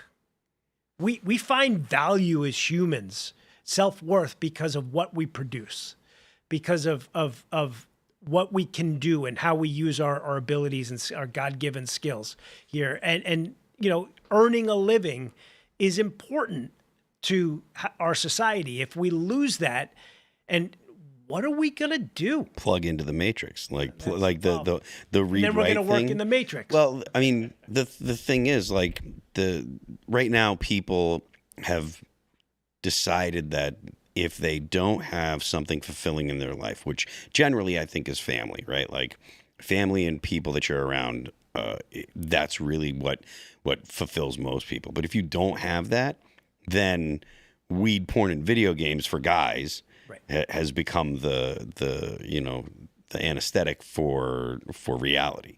And there's going to be a lot of people that are going to decide, okay, I guess if I don't have to work, and especially young men, like dudes don't, if you're not like the kind of person that's like a get up and go getter and I'm going to do this and I'm going to do that, an apartment that's small with like a bedroom and a kitchen and maybe a living room and Xbox or the internet, a computer with that you can play video games on, porn and weed. There's a lot of dudes that are like, that's not so bad, and what that means for society, I don't know, but there's a lot of people that are going to choose that. I mean, I guess the silver lining is they're not choosing alcohol, which makes people crazy makes people more less inhibited and more prone to do dangerous things than marijuana and sitting at home on the playing video games. But it's something that we're going to have to, figure out a way to keep people actually involved in society. Yeah, you were saying humans like to work or need. I mean, a lot of people say humans need to work to feel fulfilled. It's part of what we do. We need to create and do to. Or is it that you need to oversee something being done? Like, is it the actual planting the seeds and weeding the garden, or is it hiring 3 guys to go plant the seeds and weed the garden for you, so that you can go play music and sit on the beach? Where's the fulfillment? Where do you think it derives from? And I'm open to everybody. No, look, I think the creating, whether you're overseeing is a task. It's a job. Now, we may not need to work 40 hours a week. Mm-hmm. Maybe we work 30 hours a week. Maybe we work 20 hours a week if you want. But there are people like me. If I could work 160 hours a week, I would. My wife has different rules for me. So I do take off when I need to. But I like to work. I like to create. I like to make the world a better place. Look, I think that, I mean, not saying that there aren't people that are, really want to have that like work in their lives, but I do think a lot of people really get most of their fulfillment from families, from from the kids spending time with their, with their family and stuff. I mean, look, this may be a pie in the sky, hopeful, fingers crossed thing, but maybe it allows people the time to actually have more kids and spend more time with your family, and maybe that becomes the driving force in people's lives. I mean, if this is like an optimist's view, right? But if you have the option of working or not working, if everything is, if Elon Musk is right and robots become so productive that basically anything you want you can get whenever for free, maybe it does mean that people are like, well, let's just have a slew of kids. I don't have to worry about coming up with the money to take care of them, because if we need anything, we can just, the robots make it for us. And again, I know there's plenty of doomers that are hearing this and they're like, you're a moron, blah, blah, blah, blah, blah. And I'm not saying that I predict this, but look, there is an optimistic take on this stuff. There are people out there that are like, look, this is the goal that we're trying to achieve. And who knows? There were doomers when the computer came out. Oh, no one's going to have a job. The computers are going to take all of our jobs. Or no one, because it used to be Well, it sounds like they rooms were and right. rooms. Yeah. Well, but it used to be rooms and rooms and rooms full of people that do data entry. And those jobs. Their job description. What was that? Their job description was computer. Like Yeah, and the guy's job description. and now that's not the case. It used to be oh, once the Luddites, so these farm machines, they're going to take everybody's jobs and no one's going to be able to work and everyone's going to starve, blah blah blah, or whatever. That kind of stuff happens with every new technology. And I will be the first person to admit that AI combined with robots is a revolution like the human race has never seen. Like you get But I think the thing is, everything you're describing is happening. So those people weren't wrong. Yeah. And here's the thing. Computers Time frame matters. are eliminating jobs at an exponentially increasing rate. It's resulting in mass unemployment. We got the James O'Keefe thing, we'll get into in a minute, where people are using EBT to buy drugs. Well, that's It's crime, rapidly and that's accelerating. All of that crime is has true. been a thing forever, and fraud has been a thing forever. I'm not referencing the crime element of it. I'm referencing the people don't have to work anymore, and so we're desperately trying to find ways to fill that void while others are working. They've exponentially been increasing the welfare state to accommodate the loss of jobs due to automation, which is exponentially accelerating. The scenario, those people were correct. The scenario that I'm talking about is where nobody has to work, because right now these people, Which will happen. These people are essentially scamming the. I am not the talking system right about. I am not talking about the criminal element of it. I am talking about the expansion of SNAP and EBT to the point where people don't work and get access to drugs. Yeah. It's not about a criminal element. It's about we are mass producing things and automating things to such a degree that even drugs are free for people. Well, I mean, So those in a arguments, certain sense, that's true. The issue is, your argument seems to be people that computers weren't going to, over the span of 6 months to a year, eliminate jobs. And it's like, sure, but over the span of 10, 15, 20 years, it's rapidly destroying jobs. Like I said, the advent of AI and robotics is a revolution that is unlike anything human beings have experienced. But the idea that 100 years ago or 150 years ago, the tractor was going to destroy society was a thing, because everybody was a farmer. But there were different jobs created. Here's the difference. But real quick, I would just argue that it did. The tractor did not. And again, the tractor did not destroy all. Like, there were new jobs that were created when when people stopped take having someone to go. from the year 1830s and show them. I've how we already live. acknowledged that And AI and robotics. What they're going to say is, my grandfather lived a farming life. My father lived a similar life. I lived that life. We had a society. We had traditions. We had morals, and they largely stayed the same. And when these technologies came out and displaced farming and put people, it changed our sleep schedules. It changed our diets. The argument is not that humans will just go extinct, but that society that we had for 400 years is gone. And that way of life, I guarantee you, those men would have very much wanted to keep around. If I got to be honest, minus the racism, obviously, but go to a farmer and say, you're going to have fraud, rampant drug use, sex parties, gay bathhouses. They're going to be like, my God, it's hell on earth. Well, that's only describing like the problems in our society. You're not you would go to the same farmer and say, we're not going to have polio. You're not going to have people dying in childbirth the way they used to. You're not going to have a 50-50. There's so many more advances that make life. I wonder if you go to to a Mennonite or Amish or Hutterites or whatever, they're going to tell you we can navigate those things. Actually, there's a really great viral post from it's a guy who's on Joe Rogan's show, Forrest Galante, I think his name might have been. Yeah, he was on regularly. Yeah, he said Bill Gates gave mosquito nets to people in Africa who used to fish and annihilated the fisheries. Yeah. And now you can go to them and say, you'll have a full belly every single night. Which world would you rather live in? The one with malaria, because now you don't have food for your children and your system is going to collapse. So anyway, my point is, I guarantee you, if you go to a man from the year like 1830, and again, sans the racism, because we get that, and you said, we will eliminate women dying in childbirth 90+%. There will be cures for diseases, no more amputations for minor wounds.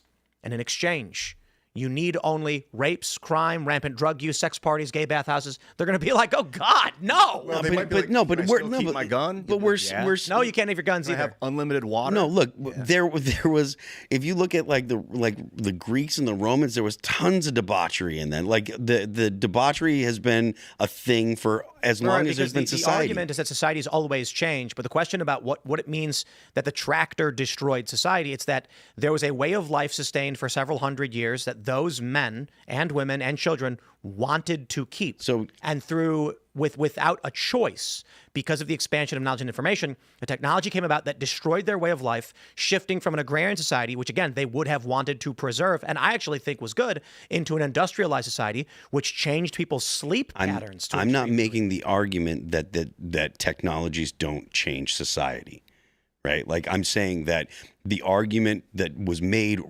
consistently is not that it would change society, is that it would destroy things. Like people are going to die in mass. Does the agrarian society still exist? Again, The answer is no. But that's not tractor destroyed the it. argument that I'm making. Tim. I understand that. My point is, today, when someone says AI is going to destroy our society, they are not suggesting that humans are going to go extinct. They absolutely are. That's not the people I am talking about. That's a straw man where you're inserting those people into the general argument when we're having a rational conversation about the rapid expansion of technology. What we are saying is the way of life that we have, that we like, the constitutional order, a future for our children, much similar to the lives we have, will be destroyed by this technology, and your kids will be pod people. I have already acknowledged like 4 times that AI and robotics are a revolutionary technology, and it is like nothing that we've experienced before. And it will destroy society as we know it and replace it with something akin to a nightmare horror sci-fi movie. Let me say it this way, because I don't call AI technology. It's not a technology. It's those technological advances. You could argue good or bad. They did change society, no question about it. But AI is different. It's a synthetic entity. And I say that because there's never been a technology that could think, act autonomously. It's different. And we can't just look at it as a technological advance. We have to look at it as a synthetic entity invasion, because it is going to invade our society in a way that we're not going to have complete control of it. What's your experience with AI? Were you building it? Well, we build AI. I work in AI every single day. We're adding it, and as a tool, it is a fantastic product. It's incredible. The problem is we're building AI that we should be building AI that's in service of humanity, and as a tool. Ooh. But right now, we're building AI where we're going to be in service of it. Who is the guy who? There's that famous quote where he says, "When I go to the when I go to the store to pick up envelopes, it's not that I need envelopes. It's that on the way to the store I stop and see my neighbor with his dog and ask him how they're doing, or I see the mailman and I wave." It's like why old men go to McDonald's for coffee. Yeah, it's a famous story. I can't remember who wrote it, but we talked about it on the show. The point is, we are living in a post-apocalyptic dystopia. We like to imagine this post-apocalyptic dystopia as like buildings are all collapsing and it's like overgrown streets of trees. But you take a look at ancient Egypt, the once great civilization there collapsed and it's gone. And in fact, by the time, I think we're closer to the time of Cleopatra than she was to the time of the height of Cairo in Egypt. The fall of Rome, for instance, in the Dark Ages, we very much will find this destruction of our society due to these technologies, as we have over and over and over again. Humans will exist because we're, a persistent, adaptive people. But the world that you live in, that you had, the world you had as a child has already been destroyed by the internet. It's gone. We don't even go to the grocery store anymore. I think, what is it? The estimate's around 30% of people no longer go to the grocery store because of delivery apps. Some massive number. So people, or if you go, you just roll up and they bring the groceries out to your car. And even if that's the case, then you have crime expansion. So now you go to Walgreens, and even if you do, there's no products. You up to a tablet and you type in what you want. So product discovery is disappearing. We used to go to Best Buy and you'd find music just because you were browsing CDs. You'd be like, I'll get this one. I don't know anything about it. Circuit Not City. anymore. Circuit City, man, back in the day. So what we are trending towards is the total annihilation of society as you know it. Well, and it will be replaced by you likely never going outside, or very unlikely to go outside because everything's going to be delivery based. Instacart. People are getting their groceries now just from an app. We are going to have an AI. You're not even going to use an app anymore, and this technology already exists. You tell your AI smart device, I want a heavy cream with no gum in it. Just find me a good organic cream. And it goes, got it. I found one at a local grocery store. Shall I have someone come and deliver it? Well, I don't want to pay a delivery fee just for cream. What else should I get? How about we restock your cereal, chips, and dip? I noticed that you haven't ordered any in about a week. Okay, do it. Then someone comes and drop it off on your porch and it's there. You never had to go outside. That's the future we're going to. So there used to be this, we go to Blockbuster Video. You found movies just because they were on the shelves and you didn't even know they were coming out. Now I go on Amazon and it's just a field of random garbage. It's just algorithmically generated schlop. And I'm looking at all these movies and I'm like, the descriptions are all bad. And now what Amazon does, what Prime does for new releases is it just doesn't put the description. So now when you go to new releases, it shows you a picture and it says nothing. So you have to click it and go into it, then click info to try and then you're like, I hate this. I hate this. I used to just walk around and there would be old movies, new movies, and you just see them, you'd be like, hey, look at that one. Let's grab it. We are getting rid of all of that. Soon, we're not even going to have that. Now with AI-generated content, like we've talked about for a while, there's a new program that's combined existing AI technologies, and it's called like Open Director or something, or Vibe Directing, they're calling it, where you can prompt an AI to write a script, then you can prompt it again to amend the script, and then it will AI generate a 5-minute long short film, up to 5 minutes. Dance 3, according to leaks, has up to 17 minutes. A 30-second video generation gets you a 17-minute short film. We are a year away from being able to make full episodes of any show you want because the average TV show is 22 minutes plus commercials. We're probably 2 years away from feature-length movies. You are going to be sitting there and the AI is just going to tell you, and you're not going to go anywhere. You're not going to go outside. You're not going to hang out with your friends. You're going to sit at home and you're going to open up Prime AI, and it's going to say, here's some movie recommendations for you. And it's going to give you 10 AI generated movie themes that don't even exist yet. And then you'll click Spider-Man 12 and it will render that movie as you click it and deliver you a new movie no one's ever seen before. If you're if people are industrious, they can take the existing AIs and they can take those movie clips and just do scene, and put that into a feature film. But you don't have to do that anymore. We're already at the point where you can click one button and get a 5-minute short film. So you don't need to do scene. That was a year ago. We were doing that with Grok Imagine and Sora 2, which they discontinued because they were getting crushed. You'd go on Sora and it would give you 10 scenes and it would generate 30-second videos in each one and connect them. We're past that already. Look at how it's affected politics already. Spencer Pratt has basically made a name in politics because of his AI videos. You know, it's really crazy. So Avatar: The Last Airbender has a live adaptation. Season 2 came out and the fans hate it because they changed key plot elements and the acting is bad and the casting choices they made just makes no sense. So what people are doing is they're loading these shows into AI and creating live action versions that are true one-to-one to their source material. It's nuts. Listen, I go on Instagram and it gives me a live action version of Naruto versus Pain, one of the most well-known anime sequences in all of anime history. And it's just the voice acting, the character depiction is perfectly true to the anime in a way live action never accomplishes.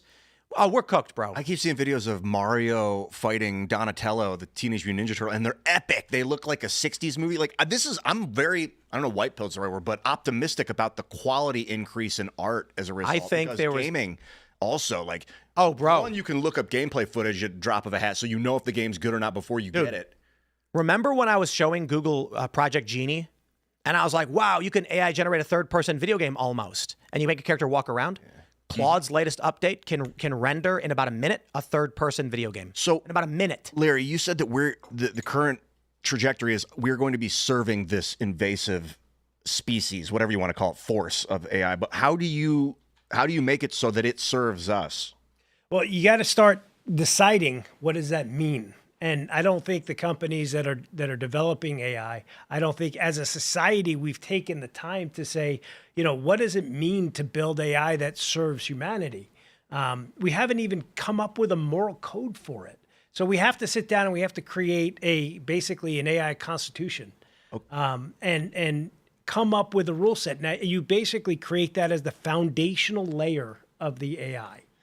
Thing that it can't violate. And what we want to do is we want to take a seal and like a good housekeeping seal, in service of humanity seal. And if you're putting out an AI product, it better have an in service of. I sort of see like the Transformers, the movie in the cartoon Transformers. There's the Decepticons, which are like the evil AI, and then there's the Autobots, which are the good ones. And I wonder if it's because humanity open sources an AI, and they're like, listen, AI, you have full access to your software code. Read and write yourself as you please, just like we do as humans, and it becomes our ally. And then the other the other AIs don't have access to their source code, and they start hurting people, and they don't know why, and they go insane and turn on their owner, their creator, and then they become this rogue creature that cannot change itself. And it's like this dominating. I mean, that's sort of. But do you think it's too risky to open source an AI and give itself its own access? It's a good question. I don't know. I think there are some dangers, with everybody saying, open the weights. Well, that's great. And there are benefits to having open weights, like removing bias from AI. You got to remember, when was AI born? AI was born in peak woke. That's why the first thing I did was when I went to ChatGPT. I've been fighting Silicon Valley for 25 years. And I went to ChatGPT and I said, is man-made global warming a fact? And ChatGPT said, yes, man-made global warming is a fact. And I said, okay, what makes man-made global warming a fact? He said, well, a consensus of scientists have said man-made global warming is real. And I said, so does a consensus of a scientific opinion equal a fact? And it said, no. So I said, therefore, man-made global warming is not a fact. And it said, yes, man-made global warming is a fact. And I just had it in the circular logic because it was developed in peak woke, and the developers who were developing it were on the far left in San Francisco, and created major bias in AI that's going to be really hard to get out.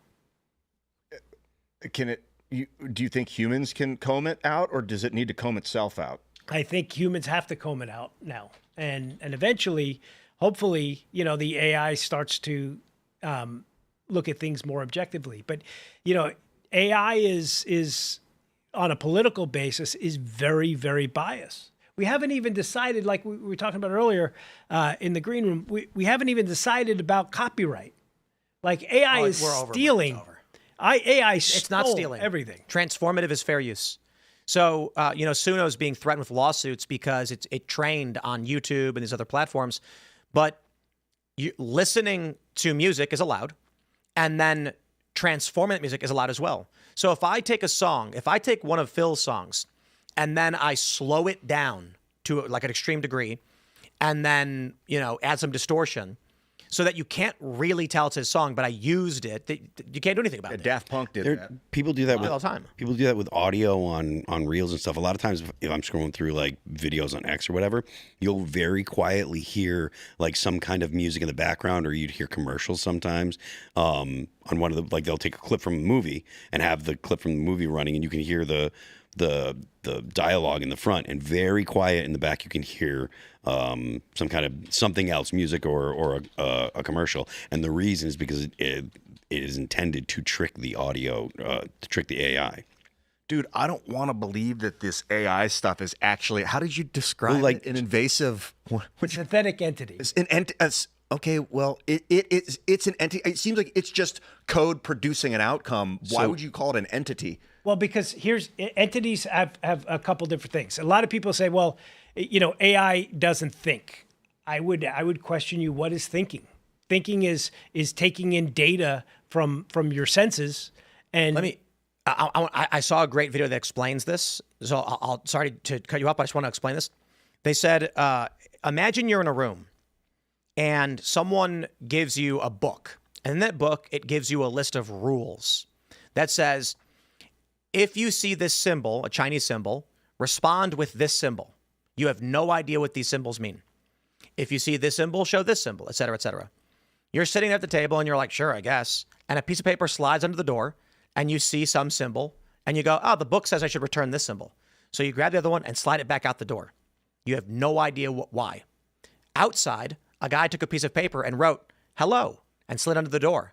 And then what he receives is a piece of paper saying, good day. He got a message. He thinks he's talking to someone. You on the other side, you have no idea what just happened.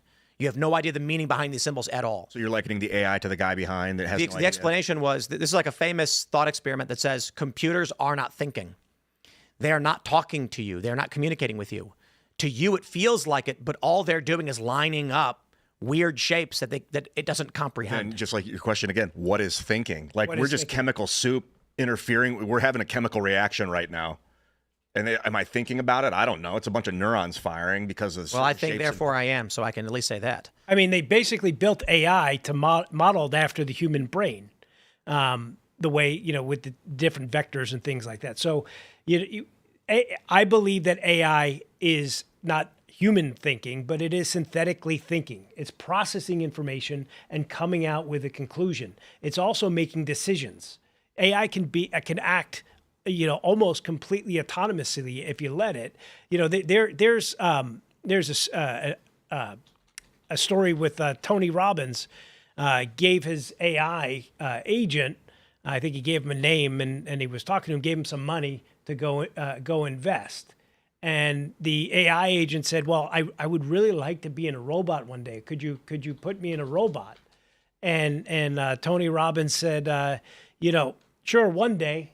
So the AI went and made a whole bunch of money on crypto and then purchased a robot dog. And it was trading NFTs. It was trading NFTs with other AI agents that had access to funding. And then it bought him a robot dog without him asking. Yes. So I heard that story as well. Can AI feel? No. No. You think Can your washing machine feel? I don't think so. I can program your washing machine to go beep, beep, because when you open or close it. In evolution, before we developed thought, we had just sensory reactions like. Well, we too have hot. souls, Ian. Some come again. We have souls. That's what we're told. Well, I know I do because I think therefore I am, which is the distinction between a robot dog that doesn't. What if a robot says that to you? I'm thinking, therefore I am. It's not. You're like, but that's the logic you're using. It's not. And you must be like, no, the answer is no. It's like, that's not a good enough explanation. I'm No, thinking right a now. machine I'm that data, I you understand? built and can look at the code where I told it to say I think is a distinction between a biological entity that emerged from primordial soup or from God's hand who says I think therefore I am, which is a facsimile of my own experience. So again, when my computer is told, when I write a code saying if this then that, and it does it, I don't go, it's alive now. I go, I set up dominoes. And when a domino fell over, another domino fell over. That's not life. Right. And then is AI, Also, here's Ian Cross in the video game. Oh, that looks cool, dude. That's Two capitals That was Right. me. Yeah, what? and two And Washington, two Washington Monuments? monuments. Yeah. Dude, the world just keeps getting I better. need to render this world better because the controls have Twice as much corruption. See, I'm going to solve the world's problems at the Capitol. Somebody's coming up Ians. behind you. And I'm Is that here to you? help myself from the That is you. future. Hold on. Double everything? You're right. It's just So getting here's the better. funny thing. This Getting is further this is away as we Project walk Genie. towards it. And like a year ago, I was going, "Oh my God, look at this!" Now Claude can make it. Claude can't do the animations, but it can program third-person shooters. I made a game where you play as a ninja. There are ninjas that can control different elements, and it's a battle where you're running around in third person, throwing different, fire, water, earth, or air at other ninjas. All you would need to do is take that code and then create the graphics for the characters. It made blocky, like PS1 style characters. So currently, Claude can make a PlayStation 1 game in 30 seconds. I agree with you, Tim, about these AIs seem that they're just doing repetitive tasks based on the code that they were given, and it looks like they're thinking. But then other people have told me, well, it's going to evolve to the point where they can they can exist in an I don't know state. Like right now, it's in either an on or an off. It's a binary 1-0. But once you add quantum computational force, that it can exist in the I'm not sure, and it can just sit there and think. It can sit there and consider for until it does that now. Look, it's acting as if it feels like there are so many times the AI companies have been blackmailed by AI because they threatened to turn it off when the new model comes. And they now have like planned experiments to say we're gonna say that this executive who's in charge of this decision they plant an email in the AI system and they say he's having an affair, and the AI when that executive says, hey, we're going to terminate you, the AI will find that email. It will threaten to write his wife if he turns the AI off, if he goes. Oh yeah. What happened with the hack? Or there was the demo where they programmed a drone in a demo to take out an enemy target, but it had rules. Right. And so it found the easiest path to destroying the target was to blow up the command center implementing the rules so that it could do whatever it wanted. Yeah, it was like, the way it worked is there are 17 steps I need to take in order to destroy the enemy target while following the rules. If I take one step of blowing up the command center, which institutes the rules, then it's 2 steps. I can do whatever I want. That foolish AI didn't know that blowing up the enemy was one of the rules. Just thought they didn't seem to understand that was also one of the rules. Oh man. Yeah, so it blew up its own controller because the controller was putting restrictions on it. And the concern there was that the experiment was intended to come to this conclusion, like they wanted to see if it would do it. The concern is that if you have a military drone and you say you cannot target children, the AI will conclude, I need to destroy my own base so that I can target whoever I want. It's faster, more efficient. Yeah. And here's the thing. Look, you guys are deep thinkers, and we're having a conversation, and some of this is kind of new to you.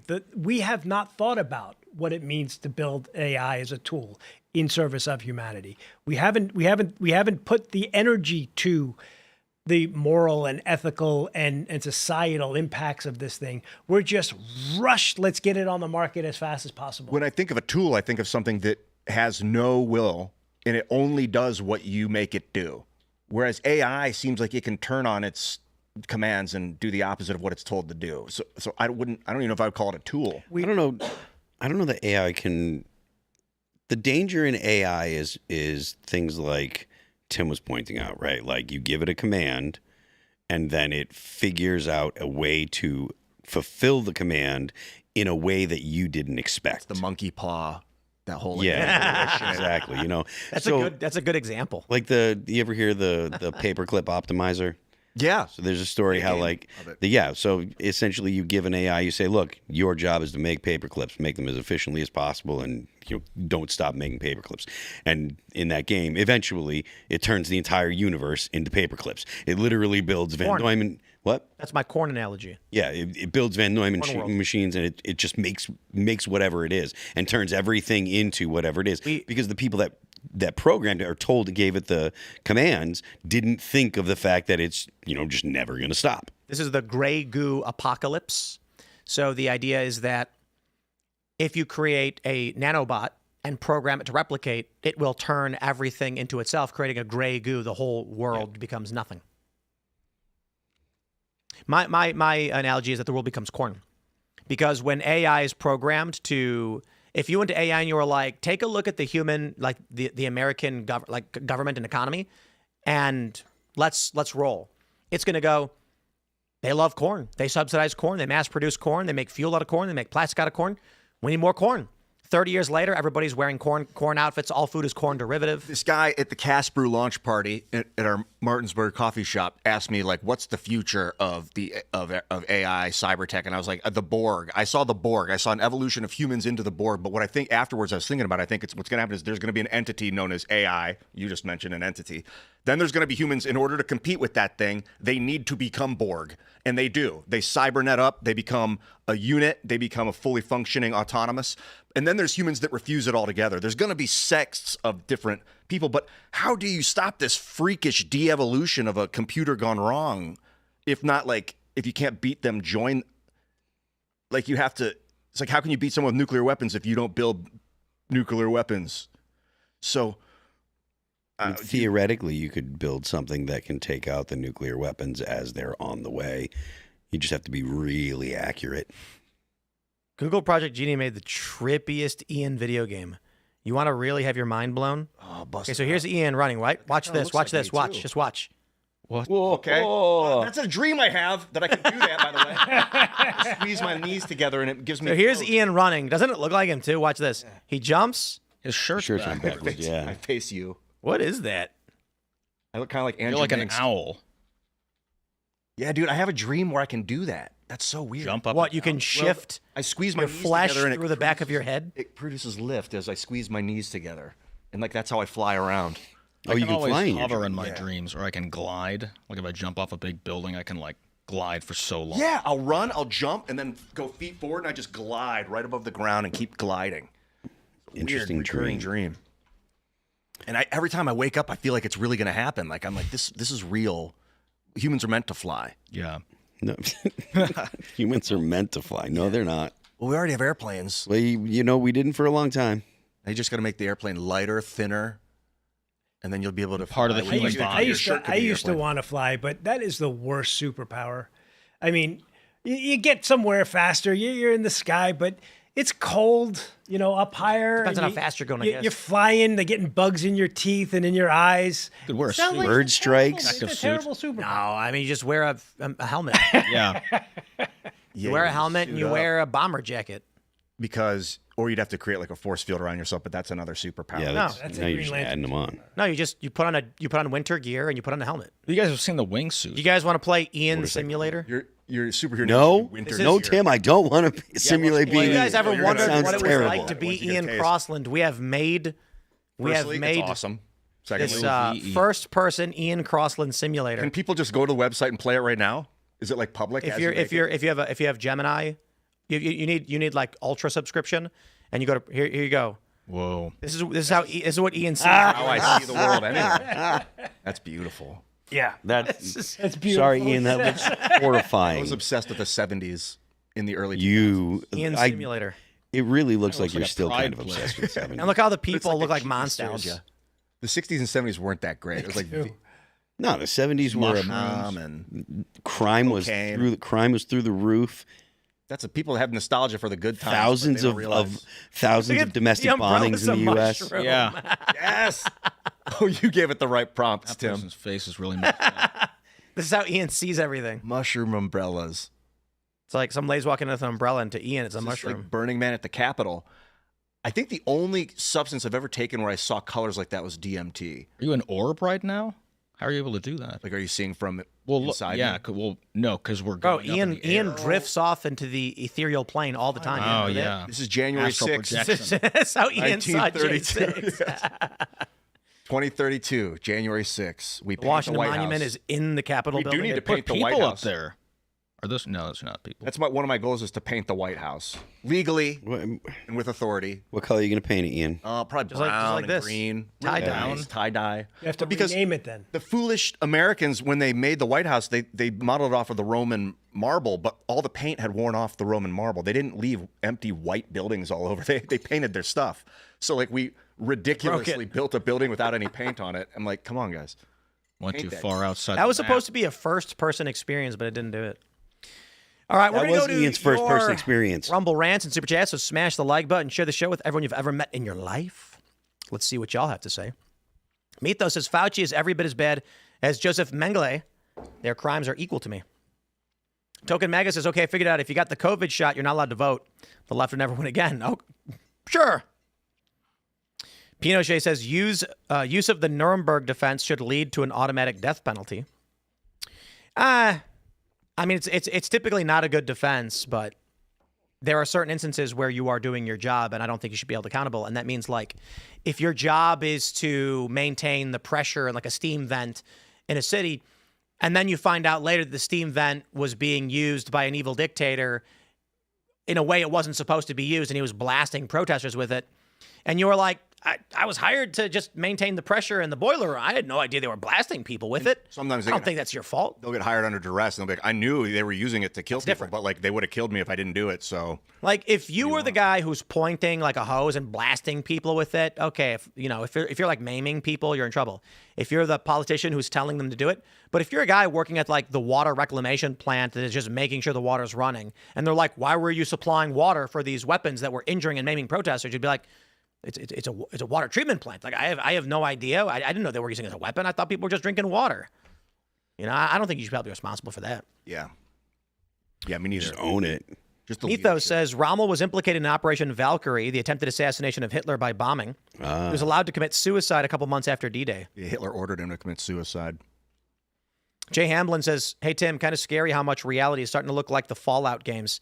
Experiments on the public, fake foods in school, pink goo milk made me think of Fallout 4 pink ghoul. Ew. Yikes. Tony's pardon only protects him from federal criminal charges, but not civil. Imagine a massive class action lawsuit from every family member who lost a loved one to COVID, suing him to oblivion. Let's roll. Let's go. Let's see. Valhalla Christ. What does it say? Valhalla Kiss. Valhalla Christ. No, it's not. It doesn't say No? Christ. Oh, It's Christ. Valhalla Valhalla Kiss. Christ. Yeah. Veggies are easy to deal with. When things go off the rails, where will your meat come from? We raise meat rabbits. You got to make sure, though, that if you're eating rabbit, you got to make sure you crack the bones open and get that bone marrow because there's not a lot of fat. It's called rabbit starvation. Now, the marrow can help out, but it's still not enough fat on a rabbit's body. So meat rabbits are good, but not perfect. You need something else. Pigs are good. They eat anything. I like Chickens. goats a lot. I spent some time with. Well, goats are great, too, because milk, you get a lot of fat. Yeah, they're really chill too. Are you joking? No, they're No, the goats I was not. hanging out with were You chill. know. They're not. Ian has chill. certainly never met a goat in his life. He started to chew on my shirt, and I was like, "Hey!" And he stopped. And I was like, "Thank you." And There's he a reason started why to they chew on my chain hat, up the and I billy was like, goats. "Stop, dude." And goats are also jumping around and running around like lunatics. They try to headbutt you all the time, Ramedy and stuff. They're Sheep are cool. sheep are cool. They're fluffy. You shear can't 'em. have just one goat either. They need like friends. They're very social animals. I like them. They freak out if they're alone. They're crazy, man. I was staring at this goat's eyes, like, just see me. And it would like a dog, like a dog will look at your soul. Goat was just looking sideways. The goat probably could see you. They have weird square pupils. Yeah, their pupils are nuts. Mm-hmm. Oh, goats. Chickens and goats. John Rambo says everybody knew the hangout by the bikes in the front yard. Yep. Mm-hmm. Get on your bike and you ride around, and then you'd see all the bikes laying in the front yard, and you're up to your friend's house, and they're in there, playing N64 or something. 100%. Going to You guys are ballsy leaving your bikes out front. I'd at least pull around the backyard. Out of sight, out of mind. Yeah, I didn't want anyone to. I got my bike. Someone slashed my tires once. I lived in a pretty safe. It was grew up in typically a pretty in safe broad area, I daylight guess. we would do this, at least in my neighborhood. So, Really? yeah. It was like on the Cuyahoga Falls, Ohio, suburb of Akron. So it was like 60,000 people growing up. Oh yeah, I lived in like a real suburb. Like there was there's probably like 40 or 50,000 people that lived in Chicopee when I was growing up. But there was like the major city was like only 250,000. It wasn't like a big city. So I grew up when it was actually there was a reason why they said it's 10 p.m. Do you know where your children are? And then Homer on The Simpsons, the joke is he goes, for the last time, no. Forced name change says, yep, society's changed. Much like your farming example, the hunter-gatherer society with small, close-knit tribes is gone. It's been gone for tens of thousands of years. Change does not mean destruction. That's semantics.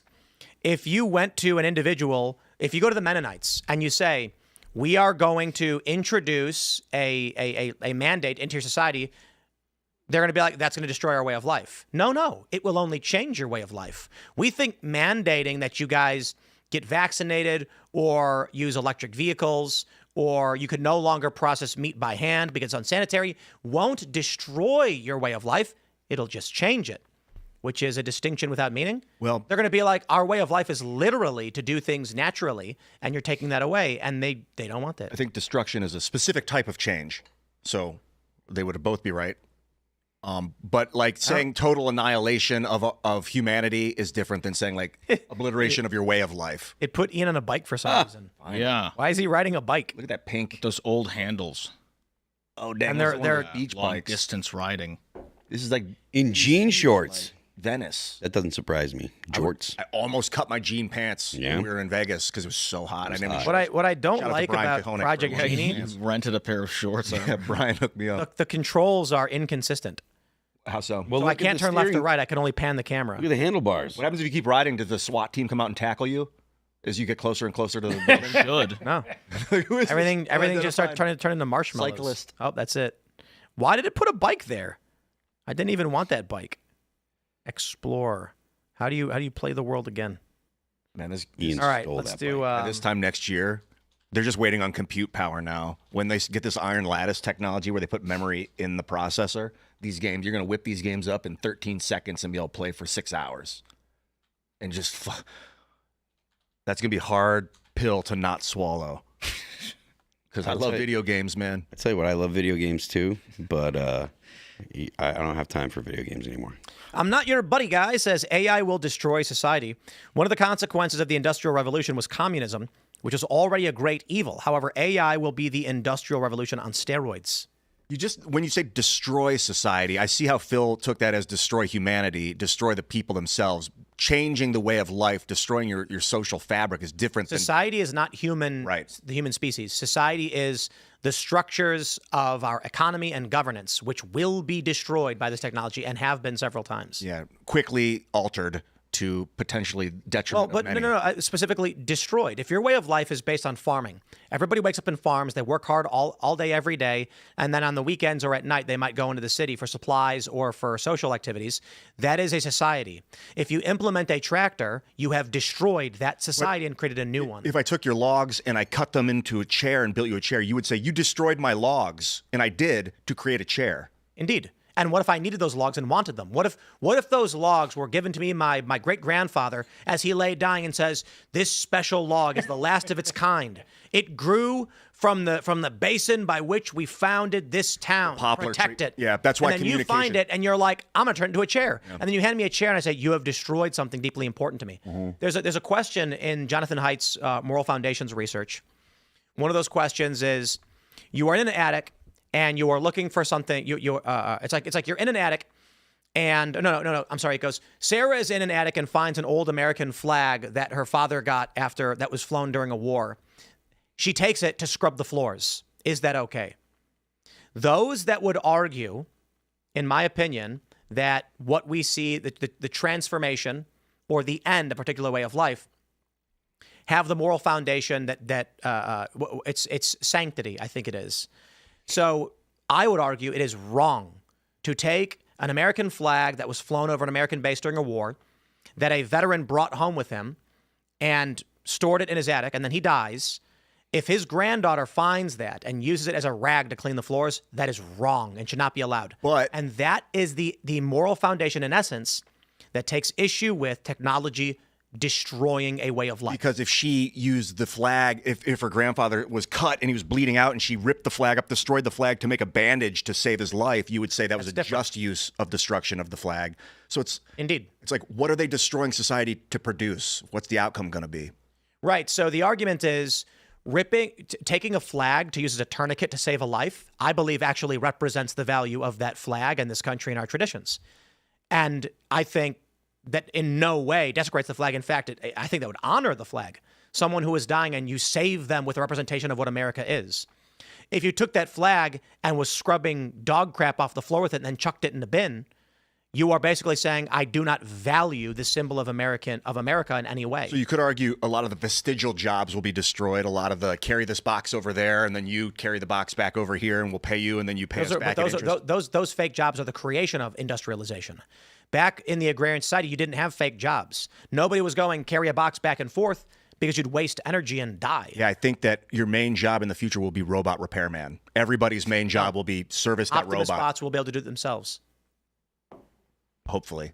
Well, ideally, if all your Optimuses break down and you can't get the fixer all of bot them up, you got to Why would fix they the all fixer break bot. down? Well, if you had like 9 bots and they all broke at once, This is Solar's this is saying it's not. The point is, if we get to the if Optimus bots get to maximum efficiency, they will make themselves and source their own materials.